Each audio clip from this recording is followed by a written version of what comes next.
포피의 손을 잡아요. 포피의 귀를 기울여요.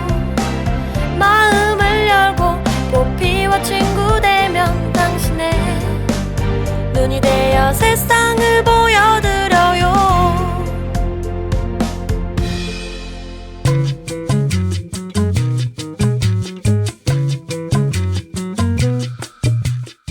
하루 24시간, 누구에게나 공평하게 주어진 시간이죠. 하지만 누구나 한 번쯤 이 24시간이 너무나 부족하다는 생각, 한 번이 아니라 여러 번 해보셨을 것 같습니다. 부족하다 못해 시간이 없다, 모자르다 하는 분도 있을 것 같은데요. 특히 먹고 자고 쉬고 이런 시간은 왜 이렇게 모자른지 모르겠어요. 네, 오늘도 턱없이 부족한 시간에 잠을 못 자 졸린 눈을 비비고 허겁지겁 밥을 쓸어 먹지는 않았나요?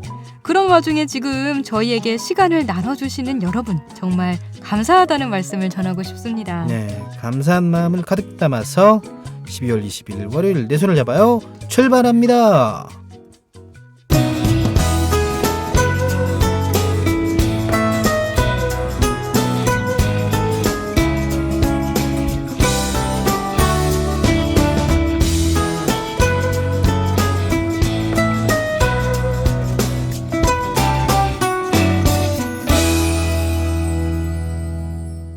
안녕하세요. 내 손을 잡아요 진행의 권순철입니다. 안녕하세요, 흥옥입니다. 신나는 월요일이 찾아왔습니다. 네, 그렇습니다. 네, 그리고 성탄절이 얼마 남지 않았네요. 아, 그렇네요. 이번 주죠? 그렇습니다. 네. 오. 또 연휴를 즐길 수 있는 음. 좋은 찬스를 맞았습니다.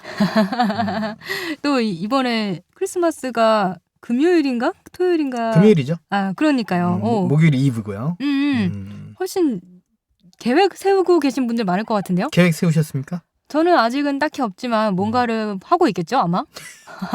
그래요. 네. 어쨌든 요것도 한정된 하루 아니겠습니까? 25일, 24일 뭐 정도 그렇죠. 하루도. 이 정말 한정된 시간 속에서 누군가가 나에게 이 시간을 보내준다는 거. 그것만큼 고마운 일이 없는 것 같아요. 그쵸. 네, 정말 이 청취자 여러분 감사하고 소중하죠. 또 네. 일부러 시간을 내가지고 팟캐스트 들어주신 분들 얼마나 감사합니까? 맞아요. 네. 그래서 저희가 알찬 소식으로 보답을 하려고 해요. 그렇습니다. 그래서 코너 소개를 해드리려고 해요. 네. 권순철 홍옥희와 함께하는 내 손을 잡아요. 오늘 어떤 코너가 있는지 소개를 해드리겠습니다. 네, 사람들과 만났을 때 제일 먼저 주고받는 이야기는 뭘까요? 아마 대부분은 안부나 가벼운 소식 아니면 일명 잡담 이런 거를 나눌 텐데요. 사람과 사람 사이의 대화를 잘 이어갈 수 있는 잡담의 기술, 이런 것도 기술이 필요하군요. 아, 그럼요. 잡담의 기술에 제가 대해 잘 알려드릴 수 있어요, 여러분. 잘 들으시기 바랍니다. 네. 자, 지난 12월 3일에 개인 자산 종합 관리 계좌 관련 법안이 국회를 통과했습니다. 일명 만능 통장이라고 불리며 절세 고수들이 눈독을 들이고 있다는데요. 권순철의 노하우에서는 만능 통장 과연 어떤 혜택이 있는지 소개해드리겠습니다. 홍옥희의 그림 읽어주는 여자에서는 드가의 발레 수업에 대해 이야기 나눠보겠습니다. 그리고 이국제의 정보톡톡에서는 일반 세탁세제와 드럼 세탁세제의 차이점에 대해 살펴보겠습니다. 내 손을 잡아요에서는 여러분의 많은 참여를 기다리고 있습니다. 네, 참여할 수 있는 방법은 다양합니다. 페이스북 KTV 인터넷 라디오 페이지에서 메시지 주시거나 인터넷 포피 채널 블로그를 통해서 참여가 가능합니다. 많이 참여해주세요.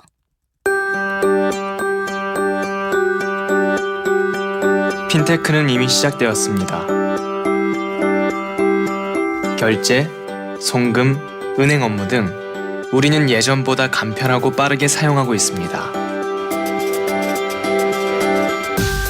새로운 방식으로 예금, 보험, 펀드, 편리한 생활을 누리고 있죠.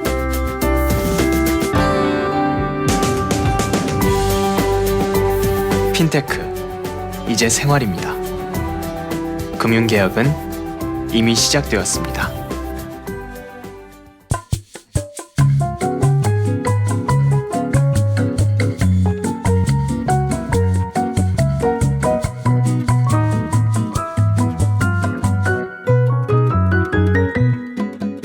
자, 오키 씨. 네. 우리가 처음 만나서 무슨 얘기했는지 기억하세요? 우리 처음 만난 날.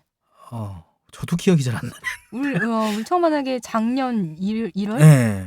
재작년인가? 그 재작년인 것 같아요. 재작년인 것 그때, 그때- 겨울에. 그때 순철 씨가 개인적으로 운영하는 그 인터넷 방송국의 소개를 듣지 않았을까요?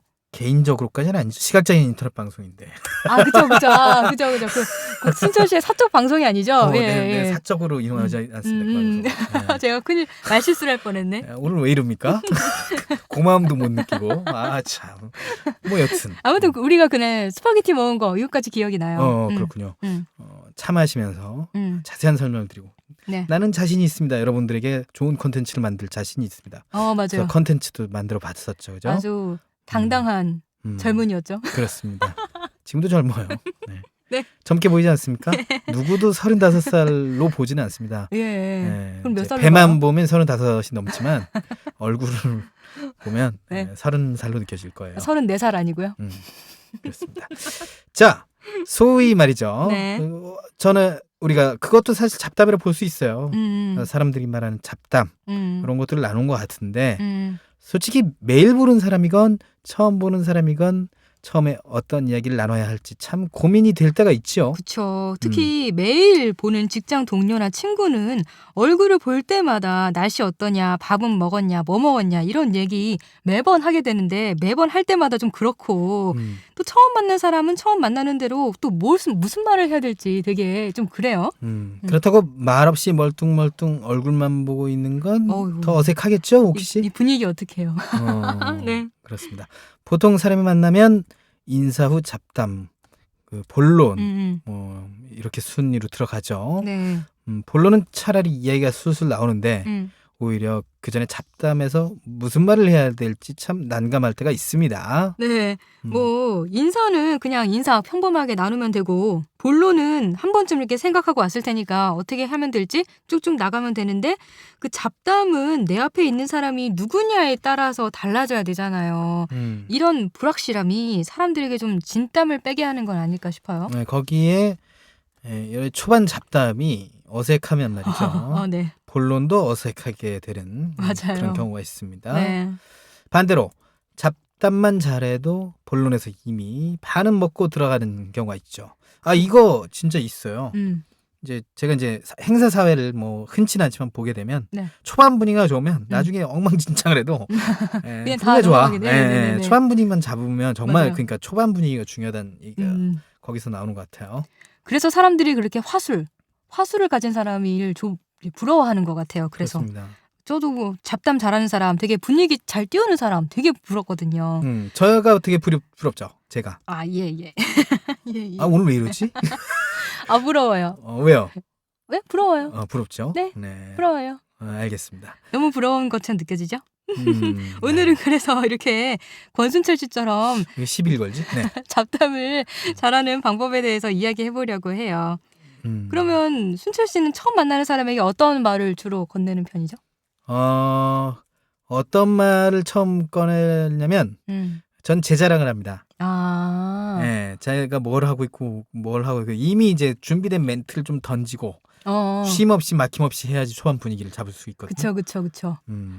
서로 아는 얘기를 좀 찾기도 하고요. 그쵸. 관심사를 찾아서 통하는 얘기를 하면 좀 좋고요. 뭐 그렇게 하기도 하고 말이죠. 보통은 날씨 얘기를 좀 하기도 합니다. 그게 항상 일반적인 무난한 그렇죠. 시작이죠. 오늘 날씨 좋네요. 뭐 이런 말, 그쵸. 이런 말로 좀 포문을 여는 경우가 좀 많죠. 네, 날씨로 이렇게 첫 대화의 실마리를 여는 거 되게 좋은데요. 그 외에 몇 가지를 더 꼽아보면 기도 유지가 여성 직위식주? 뭐 이런 게 있어요. 되게 이상하죠. 암호문 같은. 뭔가 기도 유지가 여성 직위식주? 뭔가 이제 주문 같기도 하고. 이 말은 일본의 칼럼니스트 아키나와 도하쿠가 쓴 책에 나오는 말인데요. 이거 하나하나 풀어볼게요. 그래요. 한자 같아요. 맞아요. 네. 기는요. 순철 씨도 얘기한 기후, 계절, 날씨에 관한 이야기고요. 도는 도락, 취미에 관한 이야기고요. 그래, 맞네. 유는 뉴스에 관한 이야기. 그렇죠. 지는 지인, 서로 알고 있는 공통된 지인에 대한 이야기. 그렇지, 봐봐. 네. 그리고 가는 가정에 대한 이야기. 그래. 자, 여는 여행 이야기고요. 여기서 막히네요. 네. 그리고 성은 어른들의 이야기. 네. 오키 씨는 별로 안 좋아하던데 이거. 아니, 왜요?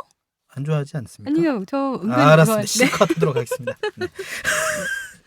네, 그렇고요. 계속해서 음. 직은 직업에 관한 거고요. 음. 의는 옷에 대한 이야기, 식은 음식, 그리고 주는 아. 집에 관한 이야기입니다. 음식 자신 있습니다. 음, 음식 얘기 자신 있어요. 대부분 잡담의 시작이 이 중에서 시작이 된다고 해요. 그러면 방법의 차이는 좀 있을 수 있는데 대부분은 이렇게 시작을 한다는 거죠. 방법의 차이라는 건 뭐예요?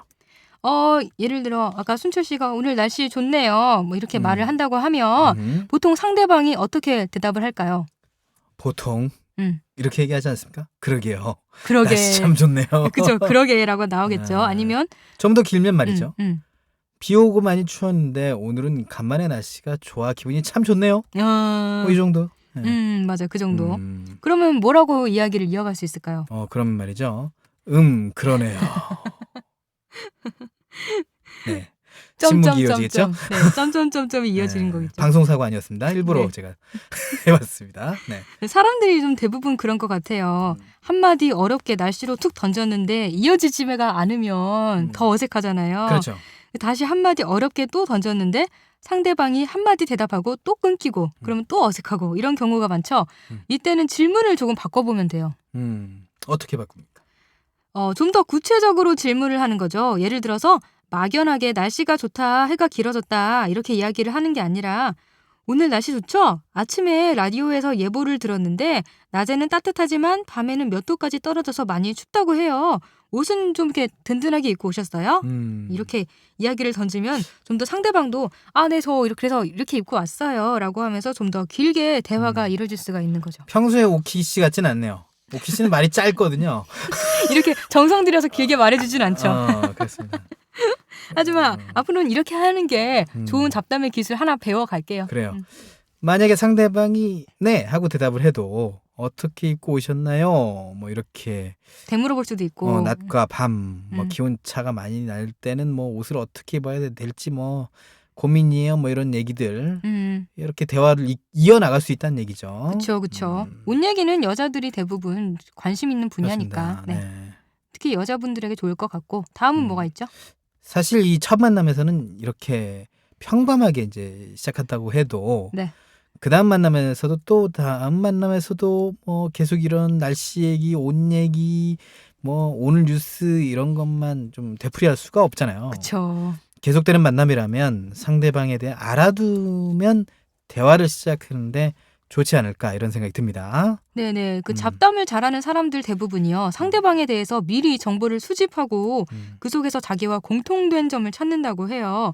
그 공통점을 가지고 이야기를 풀어나가는 거죠. 그렇습니다. 오키 씨에 대해서 제가 좀 알고 있기 때문에 이야기를 풀어갈 수 있는 거죠. 저도 마찬가지고. 네, 만약에 상대방도 영화를 좋아하고 저도 영화를 좋아하고 이렇게 공통된 점이 있으면 확실히 이야기를 하는데 덜 곤혹스럽지 않을까라는 생각이 드네요. 그런데 이 공통점을 찾아내는 것도 또 일입니다. 그렇죠. 네. 그래서 첫 대면 때요. 처음이니까 서로 모르는 사이잖아요. 그러니까 그때는 이런저런 질문을 하면서 상대방을 파악하는 게 용이 된 그런 시간입니다. 첫 만남이요. 그래요. 첫 만남 땐 질문을 많이 해야 된다고 해요. 네네네. 그래도 너무 이것저것 물어보긴 좀 이 사람의 사생활을 침해하는 것 같고 뭐 소위 말해서 그 호구 조사한다는 얘기를 들까봐 걱정이 되기도 하고 말이죠. 그렇더라고요. 네, 그럴 땐 좋은 방법이 있습니다. 질문 내용에 대해서 자기 얘기를 먼저 하는 거죠. 예를 들어서 취미가 뭐예요? 이렇게 대뜸 물어볼 게 아니라 저는 여행 다니는 걸 참 좋아하는데 어떤 일을 좋아하세요? 이렇게 물어보면 상대방도 좀 더 마음을 열고 대답을 하기가 쉬워지는 거죠. 제가 이렇게 한다니까요. 그렇죠. 순철 씨가 그런 점이 있는 것 같아요. 약간 그렇습니다. 타인을 먼저 생각해서 그렇습니다. 말을 하는 그런 어법이 있는 것 같아요. 하나를 주고 하나를 받고 give and take. 네네네네. 이게 위에 비슷하게 한 얘기이긴 하지만 이웃 질문을 할 때도 막연하게 묻는 것보다 내가 상대방의 반응을 보인 쪽에서 어떤 부분에 관심을 가지고 의견을 이야기하는지 구체적으로 말을 하면 그 다음에 상대방도 좀 더 대답하기가 쉬울 것 같다는 생각도 들어요. 네, 그렇게 구체적으로 오가는 대화면 오해의 여지도 적어지겠죠? 네, 그렇습니다. 그 또 상대방이 다른 사람에게 말은 하고 싶지만 먼저 이야기 꺼내기 민망한 경우 이런 것을 먼저 이야기거리로 좀 시작하는 것도 좋다고 해요. 가장 대표적인 예가 승진이 아닐까 싶어요. 자기가 먼저 꺼내기가 좀 그렇잖아요. 아, 그렇지, 나 그렇지. 승진했다 이렇게. 근데 뭔가 좀- 저는 하는데. 네, 저는 하는데. 네. 아 그렇군요. 순철 씨는 PR을 잘 하시는 분이니까. 음. 근데 보통은 약간 좀 이렇게 자기 자랑하는 것 같아서 약간 좀 이렇게 그렇게 된단 말이에요. 이럴 때 상대방이 먼저 좋은 일 있다고 들었어요. 축하드려요. 이렇게 말을 먼저 꺼낸다면 또 어떤 일을 맡게 되셨나요? 이렇게 말을 먼저 꺼낸다면 좀 더 자연스럽게 자기 얘기를 하면서 대화를 풀어나갈 수가 있는 거죠. 그래요.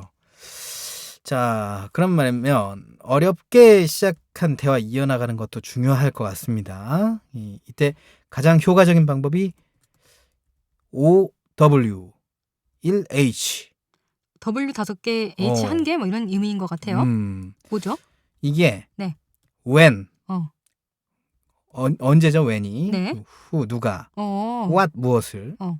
how 어떻게 어. why 왜 그 그 상황에 맞게 쓴 거예요. 사실 이렇게 음. 말을 잘하는 사람은 6할 원칙에 따라서 말을 한다 이런 말이 있을 정도로 뭐 이 중에 한두 개가 빠지면 말이 잘 이해가 안 가는 경우가 많아요. 그럴 때 자연스럽게 어느 부분이 빠졌는지 생각해보고 상대방에게 다시 물어보는 거죠. 네, 자연히 상대방도 빠진 이야기를 보충하고 확산되면서 자연스럽게 대화가 이어지는 거죠. 네네네네.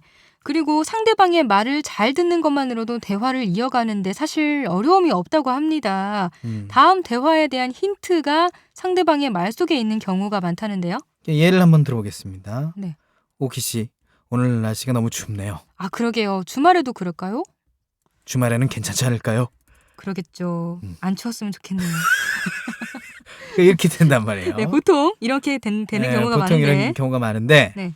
사실 그 다음 주제의 대화는 오키 씨가 저한테 줬어요. 오, 주말에도 이럴까요? 그렇죠. 제가 라고 했잖아요. 했어요. 네. 예. 하지만 오키 씨가 주말 날씨에 관심이 있다는 건 아, 그날 뭔가 일이 있을 확률이 크다는 얘기잖아요. 그렇군요. 그러겠네요. 그러니까 진짜. 밖에 안 나가면 날씨 얘기 안 한다는 얘기예요. 네네. 주말에. 주말에 집에 있는데 날씨가 무슨 상관이냐. 그렇죠. 네, 그런 거죠. 이때 자연스럽게 주말에 어디 가요? 제가 이걸 잘한다니까. 이 캐치를 잘해야 되는구나. 예. 이래서 사람이 말을 잘하는 사람은 센스가 그렇습니다. 있는 거예요. 센스가 있어야 대화가 이어. 주말에 날씨 뭐 어쩌고 주말에 뭐 사러 가야 되는데 뭐 사러 가요 이래야 된다는 그래요. 거죠. 계속 이어지는 거네요. 이렇게 대화를 자연스럽게 이루어지게 하는 이런 게 기술이다 이거예요. 네, 하는 것도 중요하지만 그만큼 잘 듣는 게 중요하다. 그렇습니다. 그게 상대방의 말을 받아서 이어나가는 잡담이라면 더더욱 그렇고요. 네. 그런데 이제 마냥 우리가 대화를 이어가기가 좀 힘들 수가 있습니다. 대화가 이제 끊긴다, 분위기가 어색하다 싶으면 칭찬을 하는 것도 하나의 방법입니다. 이거는 정말 100% 성공 보장. 이건 제가 잘하는 거죠, 이것도. 네, 칭찬 싫어하는 사람은 없죠. 예를 들어서 그런데 목소리가 참 예뻐. 이거 내가 잘한다니까. 이거 내가 잘한다니까 이거를. 온라인 귀걸이가 참 잘 어울리네요. 뭐 이런 식으로. 그러니까요. 뭐 그냥 제가 뭐 이렇게 뭐라 그럴까 허언을 할 수도 있어요. 그게 이제 기분 좋은 허언을 딱 하는 거죠. 예를 들어서 오키 씨 오늘 화장 잘 먹었네요. 내가 안 보이는데 그걸 어떻게 알아? 그래도 오키 씨가 좋아하는. 그렇죠. 빈말인 걸 알면서도 기분이 좋은 거죠. 그렇습니다. 그러니까 쑥스러워서 그냥 칭찬을 할 때는 감사합니다라고 하고 넘길지라도 기분은 일단 좋아진다는 거죠, 상대방이. 그렇습니다. 그러다 보니까 그 상대방도 그 말을 칭찬을 해준 사람에게 좀 더 친절해지고 신경을 써주게 되는 것 같아요. 한 번 더 생각을 해주게 된다는 거죠. 그렇습니다. 이 신경 쓴다는 말이 나오니까 또 생각나는 비법이 있어요. 뭡니까? 얘기할 때 상대방의 이름을 넣어서 이야기하는 거예요. 단순히 안 그래요? 라고 하는 것과 안 그래요, 순철 씨? 라고 이야기할 때 다른 점이 있습니다. 다른 점이요? 네. 많은 사람들이 대화할 때 상대방이 자신의 이름을 넣어서 불러주면요. 그렇지 않을 때보다 더 크게 자기가 관심을 받고 있다고 생각을 한대요. 네. 그래서 나름 자기를 기억하고 불러준다는 거에 기분이 좋다는 거죠. 네.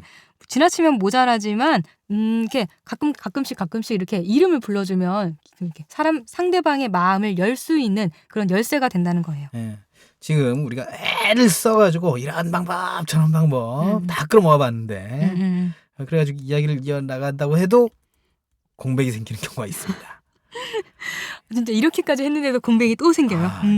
이럴 때 자연스럽게 공백을 메우고 음. 다시 이어나가는 몇 가지 방법이 있습니다. 네, 앞서 이야기한 일본의 칼럼니스트 아니키와 도하쿠가 소개한 방법입니다. 가장 쉬운 방법은 커피나 물을 마시는 건데요.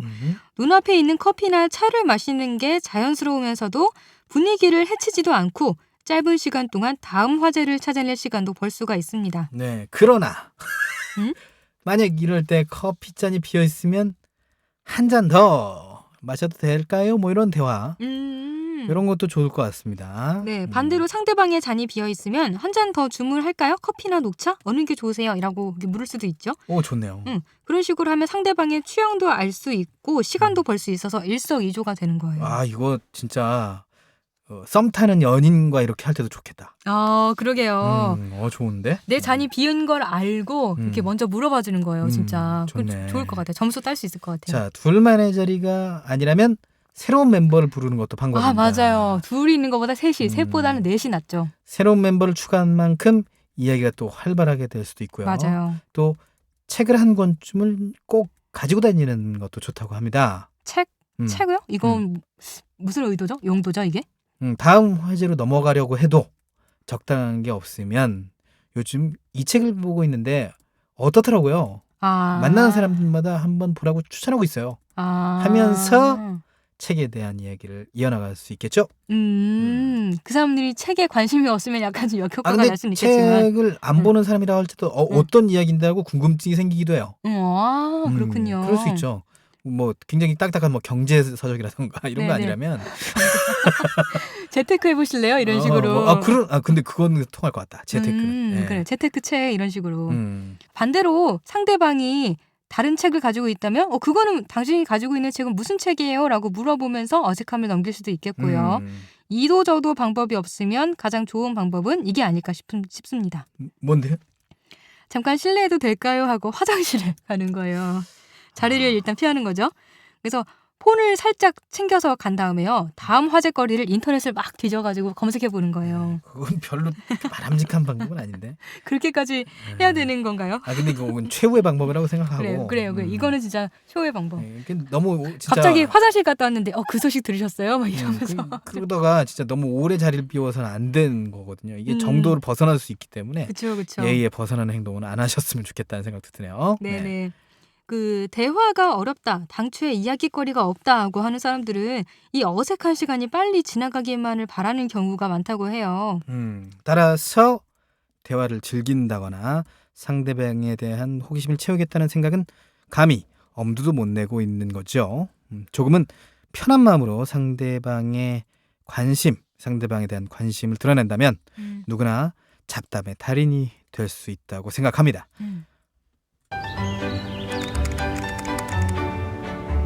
17년 만에 노사정 대타협이 이루어졌습니다. 하지만 일자리를 찾는 많은 사람들이 대타협의 실천을 애타게 기다리고 있습니다. 그들의 일자리가 빈자리가 되지 않도록 반복되는 쪼개기 계약은 사라져야 합니다. 일하고 싶으면 2년 더 일자리가 보장되어야 합니다. 재취업의 기회가 확대되어야 합니다. 대한민국 모두가 원하는 일자리를 찾을 수 있도록 노동개혁 입법을 응원합니다.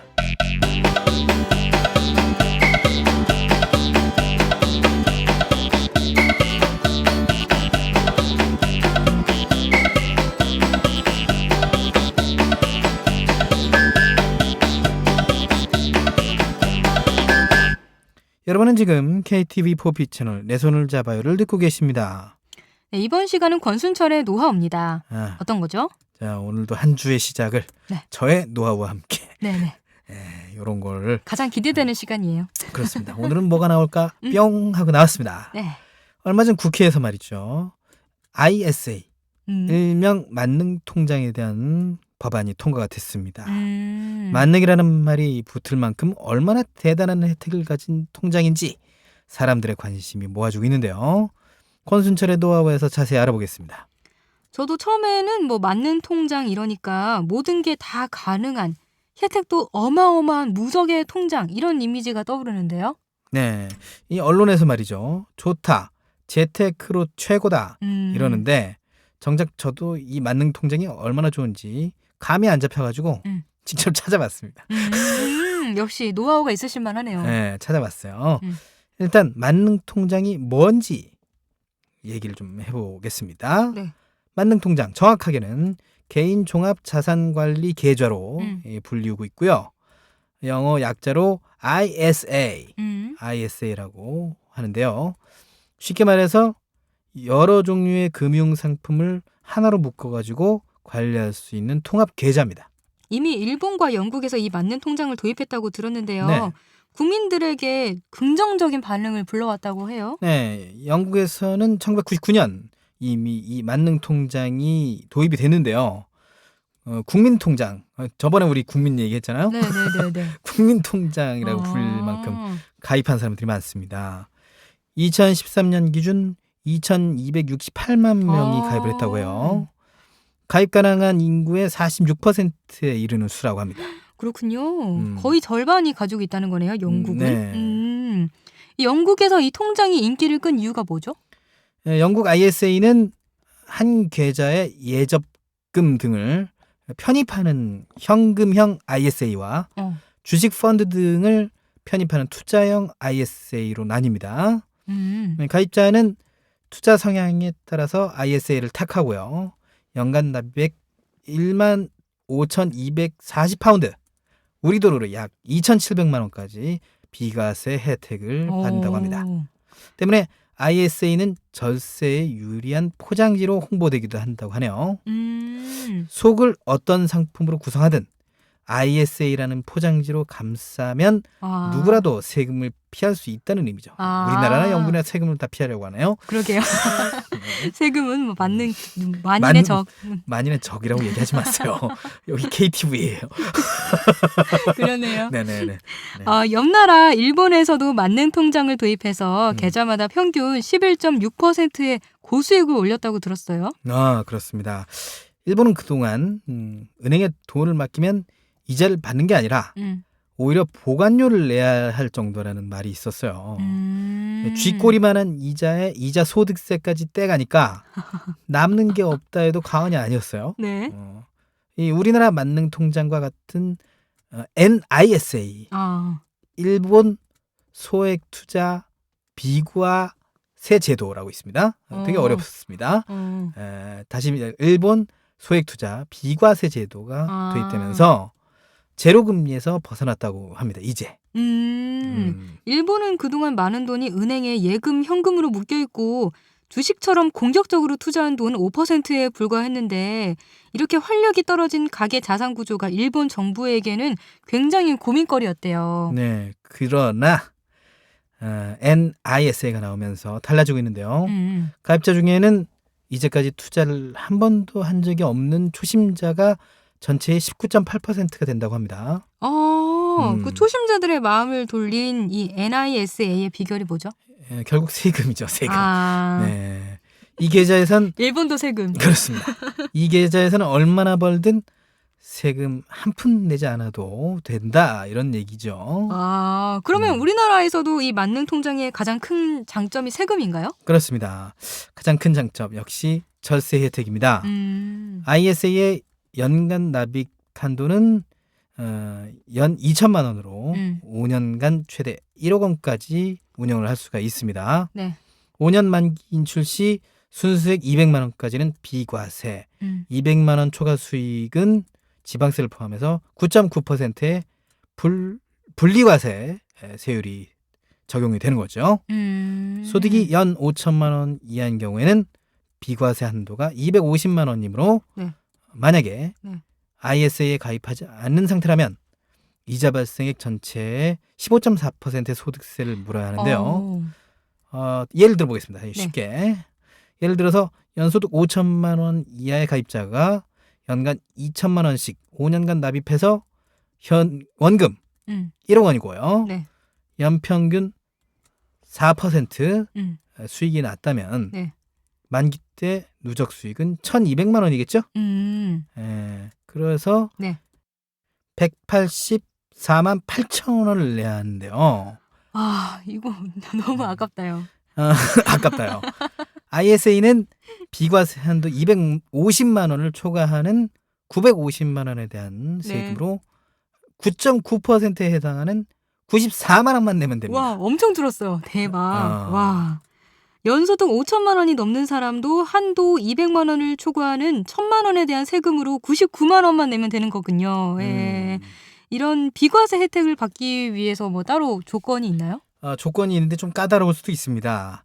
5년 동안 계좌를 유지해야만 이 세제 혜택을 받을 수가 있습니다. 연소득 5천만 원 이하 또는 15에서 29세 이하 가입자는 3년 이후 중도 해지해도 비과세 혜택을 받을 수 있다고 하는데요. 또 다른 장점이 지금까지는 펀드는 매년 세금을 매겼잖아요. 이 부분도 달라졌다면서요. 네, 매년 세금을 매기는 일반 펀드와 달리 가입 기간 동안 손익을 통산해가지고요. 세제 혜택을 부여한 계좌입니다. 쉽게 이익과 손실을 합산해 순이익에만 세금을 매기고 만기 시점에 한꺼번에 세금을 내면 된다는 거죠. 그럼 지금 투자 중인 펀드를 ISA 계좌에 넣을 수도 있나요?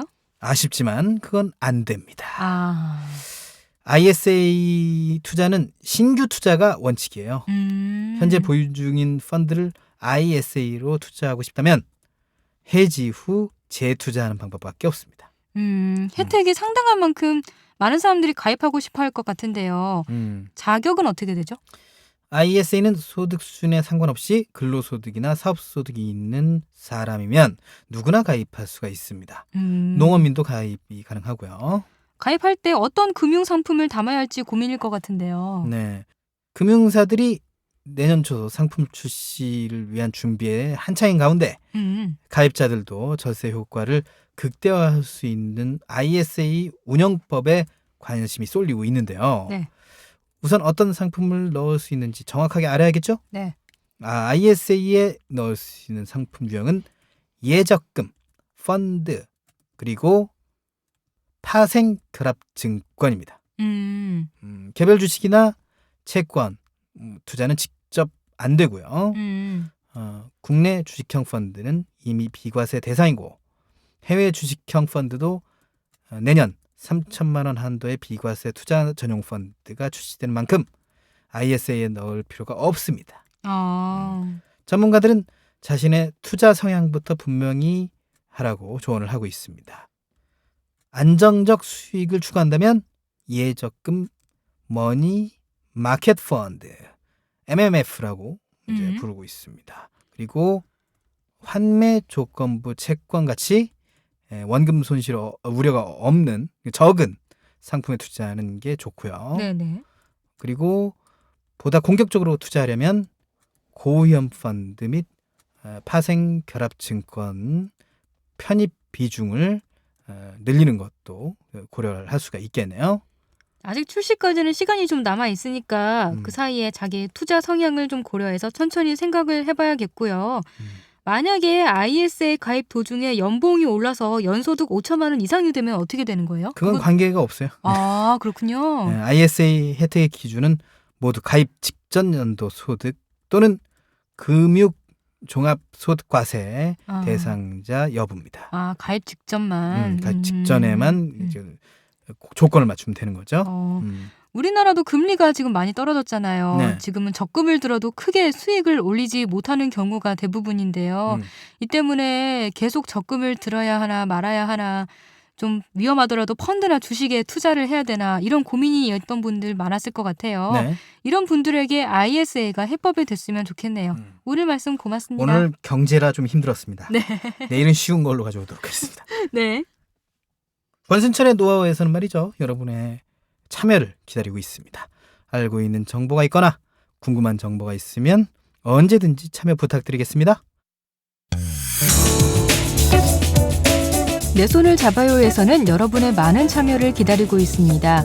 알고 싶은 정보가 있다, 방송에 참여해보고 싶다, 함께 나누고 싶은 사연이 있다, 모두 좋습니다. 페이스북에서 KTV 인터넷 라디오를 검색하면 저희 페이지가 나오는데요. 그쪽으로 메시지 주시거나 진행자에게 메시지를 보내주세요. 그리고 인터넷에서 포피 채널을 검색하면 블로그를 통해서도 참여가 가능합니다. 방송을 들을 수 있는 방법도 알려드릴게요. KTV 홈페이지와 모바일 앱 팟빵으로 접속을 하면 실시간으로 들을 수 있습니다. 그리고 유튜브를 통해서도 만날 수 있으니까요. 혹시 실시간으로 진행되는 방송을 놓친 분들은 팟캐스트 서비스를 이용하면 다시 들으실 수 있습니다.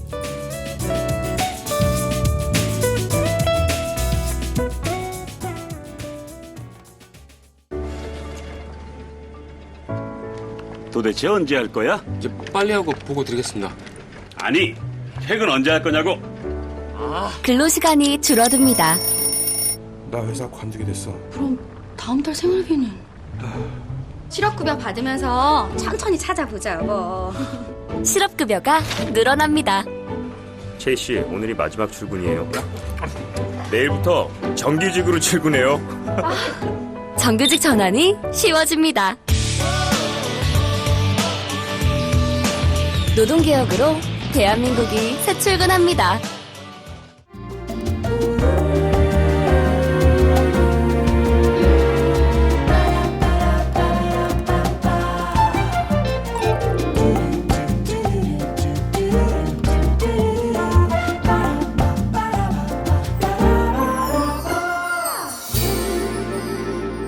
이번 시간은 홍옥희의 그림 읽어주는 여자입니다.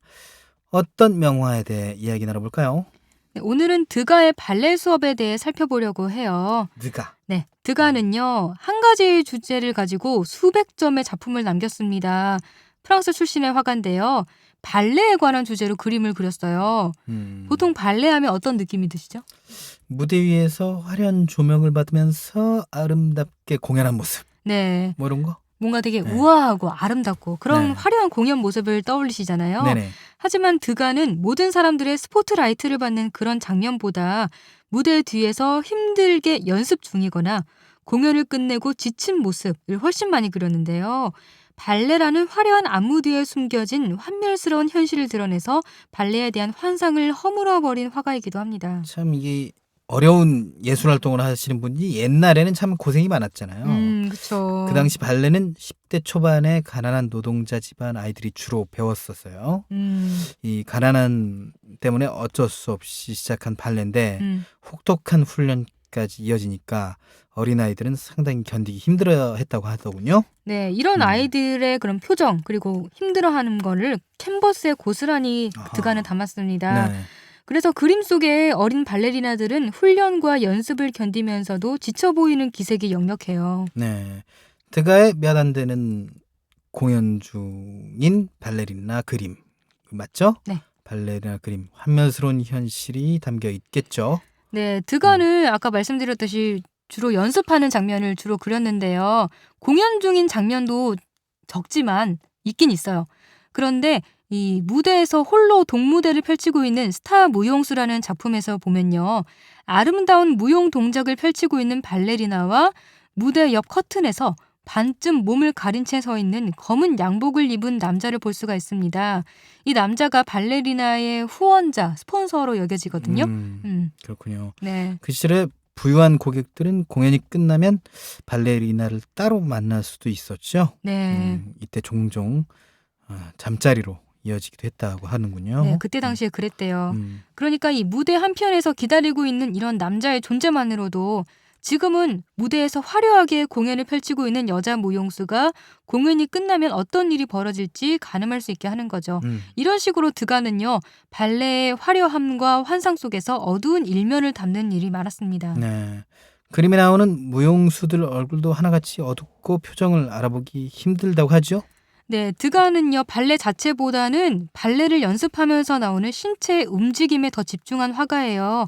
그래서 여러 명의 발레리나들을 그릴 때도 자세들은 하나같이 다 제각각인데 얼굴 표정은 누가 누구인지 구분할 수 없을 정도로 대략적으로 그렸습니다. 그러니까 얼굴은 전혀 중요하지가 않은 거죠. 드가한테는. 네. 네. 이 드가의 그림에서 절대 찾아볼 수 없는 게 있습니다. 뭘까요? 글쎄요. 밝은 표정이 없나? 밝은 표정 그것도 맞고요. 또 하나는 드가의 그림에는 남자가 없어요. 그렇겠죠. 네. 네, 옛날에 이제 여성 무용수만 했다고 하니까. 남자 무용수는 절대 그리지 않아. 남자 무용수도 있었어요. 있긴 있었는데 드가의 그림 속에는 없다. 네. 남자 무용수가 절대 없었고 오직 여자만 그렸습니다. 아, 그렇군요. 그런데 드가는 여성 혐오자로도 유명하지 않나요? 네, 그때 당시에 유명한 여성 혐오자였어요. 노골적으로 여자의 수다를 들어주니 차라리 울어대린 양떼들과 함께 있는 게 낫겠다. 네. 이런 얘기를 했다는 얘기예요. 네, 여자들과 이야기 듣느니 그냥 양떼들과 같이 있는 게 낫겠다 싶을 정도로 굉장히 이 여성들을 혐오했군요. 네네네. 드가는요 여성을 혐오하는 마음을 숨기지 않았어요. 이렇게 말을 할 정도로 네. 그만큼 여성을 가까이 하지도 않았고요. 결혼에도 물론 관심이 없었습니다. 그렇겠죠. 네. 그래서 이런 말을 하기도 했죠. 도대체 마누라가 무슨 소용이지? 아침에 부수수한 모습으로 깨어서 밤새 작업한 내 그림을 보고 아 정말 잘 그렸네요 라는 입에 발린 소리나 하는 것 말고 달리 무슨 일을 할 수 있을까? 이런 식으로 말을 하기도 했대요. 또 되게 심한 말을 했던데? 네, 그러니까 이런 식으로 남자는 열심히 일을 하면 여자는 집에서 그냥 놀고 먹는다 이런 얘기죠. 드가 말에 의하면. 그러니까 그런 거 아닙니까? 이 드가의 생각은 여자는 뼈와 살과 근육으로 이루어진 덩어리. 네. 이렇게 얘기했다는 거죠. 네네네네. 그래서 드가는 평생 독신으로 살았다고 해요. 그래서 드가가 이렇게 심각한 여성 혐오자 같은 때 이유가 있을 것 같아요. 네. 이 어머니의 영향이 컸다고 하죠? 네네. 매우 아름다웠어요. 드가의 어머니는요. 그런데 남편의 남동생과 드가의 삼촌과 불륜 관계였다고 해요. 그 얼굴값을 한 거죠. 그러니까. 아니. 아하. 네. 남편의 남동생과 다른 사람도 아니고. 그러게요. 그런데요. 남편은요. 아내를 너무나 사랑했기 때문에 그냥 이 사실을 알고도 묵인했다고 해요. 쉽지 않은데. 네, 그러니까 얼마나 사랑을 했으면. 그래서 어린 드가는요. 어머니의 이런 불륜 현장을 목격을 하고 충격에 빠지기도 합니다. 이게 바로 아버지가 이 사실을 묵인한 그런 결과가 아닐까. 그렇겠죠. 괜히 아들만 이런 충격에 빠진 거예요. 그래서 하지만 이 어머니가요. 32살의 젊은 나이에 숨을 거뒀어요. 그래서 아버지는 폐인으로 전락하고 마는데요. 이때 드가의 나이가 고작 13살이었습니다. 네. 이런 불우한 가정 환경이 드가를 여성 혐오자로 만들었다는 설은 있는데요. 확실하지는 않아요. 그냥 약간 드가는 원래 사람이 좀 약간 괴팍했어요. 그리고 드가는 또 고독해야 예술을 할 수 있다고 생각했고요. 그렇게 평생 독신자로 외롭게 살았던 거죠. 그런 여성 혐오자 드가가 오직 여자 무용수만을 그렸다는 사실이 참 흥미롭네요. 네, 그렇죠. 드가는요, 그런데 자기 그림의 모델이 되는 발레리나들에게는 예의를 갖춰서 행동했어요. 평소에는 굉장히 괴팍하고 말도 막하지만 발레리나들에게는 되게 친절하게 대해줬다는 거죠. 나름대로. 가난한 발레리나가 돈 때문에 연습을 할 수 없어서 힘들어하니까 자기의 좀 그러니까 부유한 지인을 소개해주기도 했고요. 오페라 극단 단장에게 무용수들을 가족처럼 느낀다고 편지에 쓰기도 했습니다. 네, 그렇군요. 하지만 발레리나와 직접적인 관계를 맺기 원하는 일반적인 후원자들과 달리 드가는 오직 신체의 다양한 움직임을 캔버스에 담을 수 있도록 도와주는 소재 혹은 모델로만 일정 거리를 두고 대했다고 하더군요. 네, 그러니까 요즘 표현을 빌리면 철저한 비즈니스 관계였다. 이렇게 보시면 되는 거죠. 예, 드가가 남긴 수많은 발레 작품 중에 오늘 소개할 건 발레 수업이라는 작품입니다. 발레 수업. 네, 소개해드릴게요. 이곳은 어린 발레리나들이 발레 연습을 하는 연습실입니다. 커다란 연습실에는 문이 활짝 열려 있는데 그 문 밖으로 복도의 창문까지 보이고 있습니다. 작은 부분에도 신경 쓴 드가 덕분에 장소의 공간감을 느낄 수 있습니다. 그림 가운데 오른쪽에 지팡이를 짚고 서 있는 백발의 남자는 무용 선생이자 실존했던 인물인 쥘 페로입니다.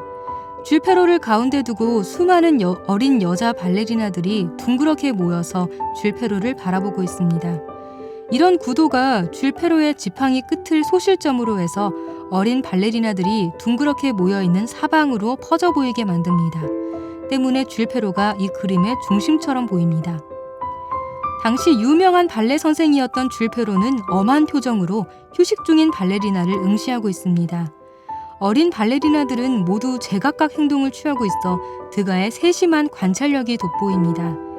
그림에서 가장 가까이 있는 두 여자 발레리나를 먼저 보겠습니다. 두 여자아이는 모두 쥘 페로를 바라보고 있기 때문에 관람자에게 등을 보이고 있습니다. 피아노 옆에 선 아이는 왼손을 허리춤에 대고 오른손에 펼친 부채를 들고 있습니다. 휴식이 끝나면 자기의 연습 차례가 돼서 준비하고 있는 것처럼 보입니다. 피아노 위에 올라앉은 아이는 왼손으로 등을 긁적이고 있습니다. 나는 지금 가려운 걸 해결하는 것 말고는 아무것도 관심이 없다는 듯이 무심한 표정입니다. 고개를 쭉 빼고 어떻게든 가려운 부위를 긁으려는 동작을 드가는 놓치지 않고 캔버스에 담았습니다. 줄 페로의 맞은편에 선 발레리나는 줄 페로를 바라보며 아까 배운 동작을 복습하는 듯한 행동을 취하고 있습니다. 그 오른쪽에 있는 발레리나는 옷을 축혀 올리면서 옷 매무새를 다듬고 있고, 왼쪽에 있는 발레리나는 아래를 응시하면서 무언가 골똘히 생각하고 있는 듯 보입니다. 줄 페로 뒤쪽에는 팔짱을 끼고 옆 친구와 잡담을 나누는 발레리나가 있습니다. 그런데 들어주는 옆 친구의 표정은 고된 연습에 지친 기색이 역력합니다. 구석에는 무용복이 아닌 일반적인 드레스를 입은 성인 여자들이 있습니다. 이들은 발레리나의 어머니들입니다. 가난한 노동자 집안 계층은 딸을 발레리나로 키우면서 가난에서 벗어나기를 바랐습니다. 딸이 연습하고 있는 모습을 주시하고 있는 어머니들은 단순히 연습 장면을 보기 위해 온 것이 아니라 자기 딸에게 더 높은 값에 후원을 해줄 수 있는 후원자를 찾을 때까지 다른 남자를 만나지 못하도록 지켜보면서 상품성을 유지하려는 의도도 있었습니다. 드가는 이렇게 발레리나라는 소재를 이용해서 신체의 움직임과 동작, 그리고 당시 발레의 어두운 면을 캔버스에 남기는 데 열중했습니다.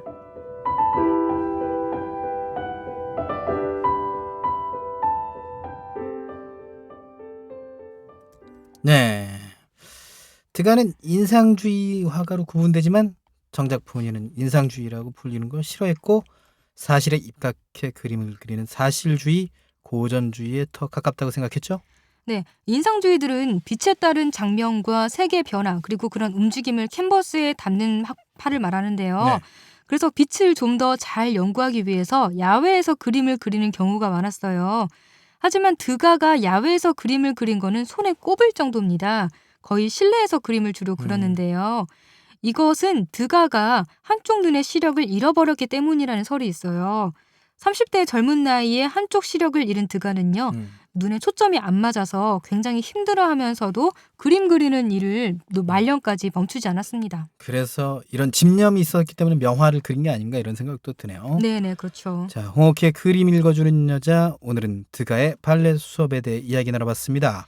듣고 싶은 명화가 있다면 주저하지 말고 메시지 보내주세요. 페이스북 KTV 인터넷 라디오 페이지나 저희 블로그에 남겨주시면 됩니다.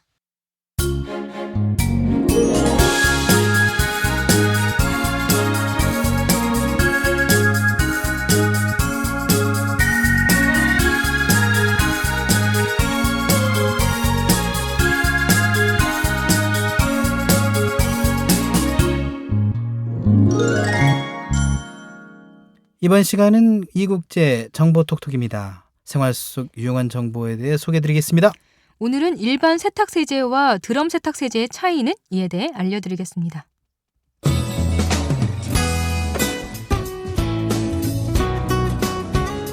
이국제의 정보톡톡. 지난 편에 일반 세탁기와 드럼 세탁기의 특징과 장단점에 대해서 말씀드렸는데요. 오늘은 주부님들이 많이 궁금해하시는 드럼 세제와 일반 세제의 차이를 살펴볼까 합니다. 제일 궁금해하시는 게 드럼 세탁기에 일반 세제를 넣어서 써도 되는가인 것 같아요. 집에 갖고 있는 세탁기는 드럼 세탁기인데 일반 세제가 이사 선물로 들어왔다든가 드럼 세제 값이 부담스럽다든가 할 때 이런 고민이 생길 수 있겠죠. 드럼 세탁기에는 드럼 전용 세제를 써야 한다는 게 일반적인 생각이고, 일반 세제를 쓰면 드럼 세탁기가 고장날 수 있다고들 생각하는데요. 결론부터 말씀드리면 드럼 세탁기에 일반 세제를 쓰셔도 괜찮습니다. 다만 드럼 세탁기가 가진 특성 때문에 조심해야 하는 점이 있는데요. 지금부터 자세히 설명드리겠습니다. 일반적으로 드럼 세탁기 전용 세제의 가격은 일반 세탁기용 세제 가격의 2배에 가깝습니다. 그런데 과연 비싼 값을 주고 전용 세제를 써야 할까요? 드럼 세탁기에 일반 세제를 사용하면 고장의 원인이 돼서 세탁기의 수명을 단축시키게 된다는데 어디까지가 사실일까요? 드럼 세탁기가 고장나서 애프터 서비스를 받으면서 출장기사에게 드럼 세탁기에 일반 세제를 사용해도 괜찮은지 물어보면 대부분의 출장 기사는 전용 세제와 일반 세제의 차이는 거품 차이라면서 전용 세제를 써야 고장이 덜 난다고 답합니다. 네, 맞는 말입니다. 원론적으로 전문가의 답은 전용 세제를 쓰는 것이 좋다가 맞습니다. 가장 큰 이유는 물의 양을 적게 쓰는 드럼 세탁기의 구조상 세제 거품이 적어야 하는데요. 일반 세제는 거품이 많이 생기고 드럼 세탁기는 빨래가 위에서 아래로 떨어지는 낙하 방식으로 세탁되는 것이기 때문에 빨래가 떨어질 때 거품 발생이 많아지고 그렇게 발생된 많은 거품은 스폰지 같은 역할을 하게 되면서 세탁력도 떨어지게 됩니다. 반면 드럼 세탁기 전용 세제는 기포 억제제를 첨가해서 거품이 적게 발생되도록 처리했는데요. 드럼 세탁기 전용 세제를 사용하면 과도한 거품 발생을 막아주고 살균, 표백과 세척력을 더욱 강화하는 효과가 있습니다.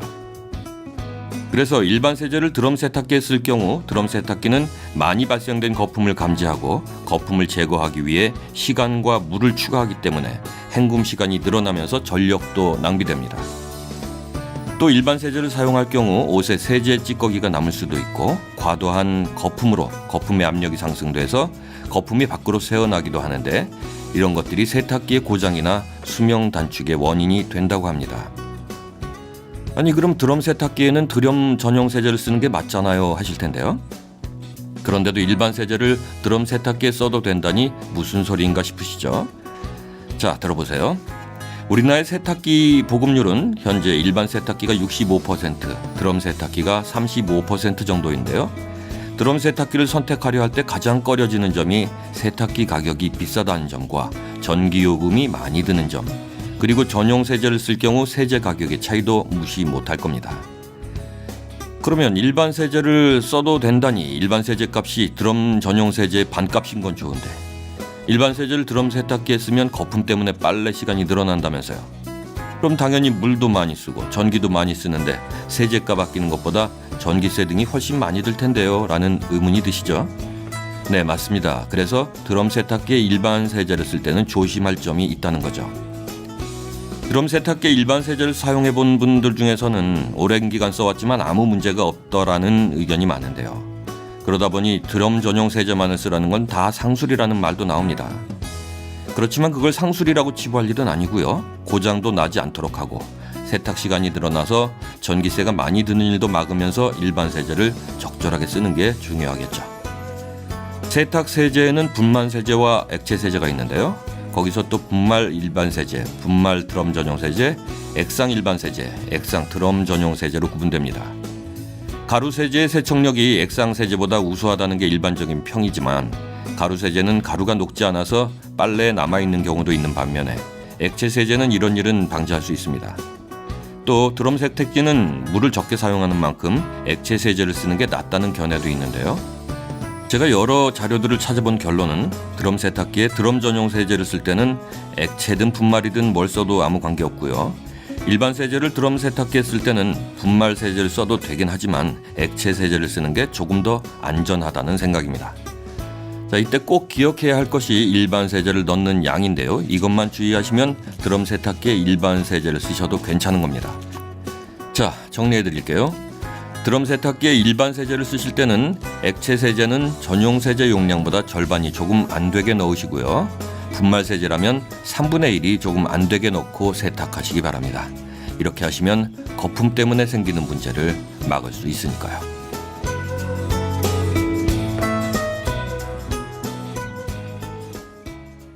자, 세제는 다 똑같은 세제인 줄 알았는데 그게 아니었군요. 네, 저도 이거 진짜 궁금했거든요. 전용 세제 쓰는 게 비싸도 세탁기 수명을 생각하면 이익이라는 말도 있고 그냥 일반 세제를 써도 문제가 없다는 그런 사람도 있고 그랬거든요. 분분했거든요. 네네네. 근데 이번에 확실히 그 차이를 알았어요. 그래서 앞으로는 참고해서 드럼 세탁기를 사용할 때 세제를 넣어야겠네요. 네. 자, 12월 21일 월요일 내 손을 잡아요. 저희가 준비한 소식은 여기까지입니다. 네, 저희는 내일 오후 1시에 찾아오겠습니다. 지금까지 진행해 권순철, 홍옥희였습니다. 함께해 주신 여러분 고맙습니다.